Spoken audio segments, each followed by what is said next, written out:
2 दिवसीय सत्संग समारोह का आयोजन। भव्य 2 दिवसीय सत्संग समारोह पिथौरा नगर के अग्रसेन भवन में आयोजित किया जा रहा है, जिसके प्रवचनकर्ता इलाहाबाद से आए सद्गुरु धर्मेंद्र साहेब महाराज जी के द्वारा किया जा रहा है, जिसके आयोजक समस्त सत्संग प्रेमीजन पिथौरा जिला महासमुंद है। आपको बता दें, इस सत्संग समारोह में कबीर कीर्तन के साथ धर्मेंद्र साहेब महाराज ने कहा, हमारा मन चंचल है, विकारों से भरा है। हम चाहते हैं कि हमें परमात्मा मिल जाए, लेकिन वह मिलता नहीं है। उन्होंने कहा कि मन के साथ वाणी पर भी संयम होगा तो ही सुख शांति व मन की प्रसन्नता मिल सकेगी। मन संयमित है तो फिर भगवान की भी आवश्यकता नहीं है। हमेशा सकारात्मक सोचें, समाज में समता, समानता, बंधुत्व, एकता, सद्भावना, न्याय, सामाजिक समरसता व सबके मंगल के लिए काम करें। समारोह में काफी संख्या में श्रद्धालु पहुंच रहे हैं।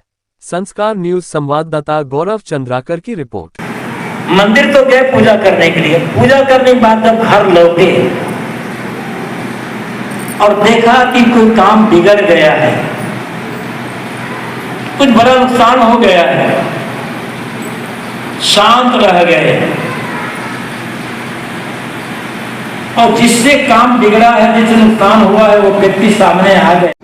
इनका जो समष्टि रूप है, ये सगुण परमात्मा, जिसके कबीर साहब कहते हैं, आंख न मूंदो, कान न मूंदो, काया कट अंधारो, खुले नैन हंस बता सुंदर रूप निहारो। लेकिन ऋषि क्या कहते हैं, अधिथिक्षण 10 अंगुल, पूरी पृथ्वी पर व्याप्त होकर के 10 अंगुल पर बैठा हो। 10 अंगुल है क्या? जिक्र साहब कहते हैं, तेरा साहब है घट भीतर बाहर नैना क्योंकि। और 10 अंगुल क्या है? 2 दिवसीय सत्संग का कार्यक्रम हो रहा है, कबीर सत्संग, और इसमें हमारे परम पूज्य गुरुदेव संत श्री धर्मेंद्र साहेब जी, जो कि इलाहाबाद से हैं, और हम लोग हर वर्ष कराते हैं। ये उनका 3रा वर्ष है। और हमारे यहाँ आस पड़ोस में गांव देहात में जो कबीरपंथी हैं, वो सब एक जगह इकट्ठा होकर के उनके ज्ञान वर्धक बातें, उनके आशीर्वचन को सुनने के लिए हम सब एक जगह इकट्ठे होकर के यह आयोजन कराते हैं। वे हैं सदगुरु कबीर के विचारों को लेकर के लोगों के बीच में आपसी कैसे मेल मिलाप के भावना पैदा हो, पारिवारिक जीवन कैसे सुंदर हो, और कैसे आदमी अपने वर्तमान जीवन को सुंदर से सुंदर ढंग से जी सके, वो कबीर वाणी के परिप्रेक्ष्य में लोगों को बताना है कि मनुष्य मनुष्यता का व्यवहार करें और किसी भी बात में लेकर आदमी से लड़ना झगड़ना बंद कर दें। मुख्य हमारा उद्देश्य यह होता है। अंधविश्वास को लेकर कई ऐसी मान्यता है सर, उसके बारे में क्या कहेंगे सर? अंधविश्वास के बारे में, अंधविश्वास का अर्थ ही होता है अंधा विश्वास। जो चीज़ नहीं है उस पर विश्वास करना। अंधविश्वास लोगों को केवल भटकाने का काम करता है।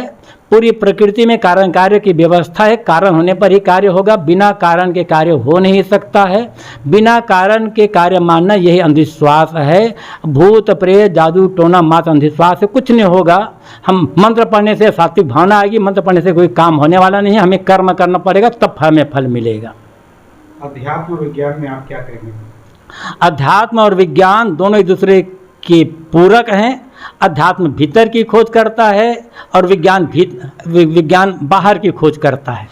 जो लोग समझते हैं कि विज्ञान और अध्यात्म दूसरे के विरोधी हैं, वो उनकी समझ में फर्क है। उनको ऐसे लोगों में कुछ नहीं कहना चाहूँगा, लेकिन अध्यात्म और विज्ञान दोनों के मेल से ही हमारे जीवन में सर्वांगीणता आती है, जीवन संपूर्ण होता है। विज्ञान हमें बाहर विकास की ओर ले जाता है और अध्यात्म हमें भीतर की ओर ले आता है। एक अंतिम प्रश्न महाराज जी, इस उद्देश्य को लेकर आप भागवत प्रवचन करते हैं, इस तरह के सत्संग करते हैं, उद्देश्य क्या है? उद्देश्य है मनुष्य, जो हमें मनुष्य जीवन मिला है, मनुष्य मनुष्यता के साथ व्यवहार करे। धर्म का सुंदर अर्थ होता है चरित्र, उज्जवल आचरण, उज्जवल पवित्र, और कैसे हमारी ये धरती स्वर्ग बन सके और कैसे हम जीवन का अधिक आनंद लेकर भाई एक दूसरे को भी आनंदित कर सकें, प्रेम दे सकें, और कैसे हम एक दूसरे से मेल मिलाप कर सकें। हमारा उद्देश्य यह है।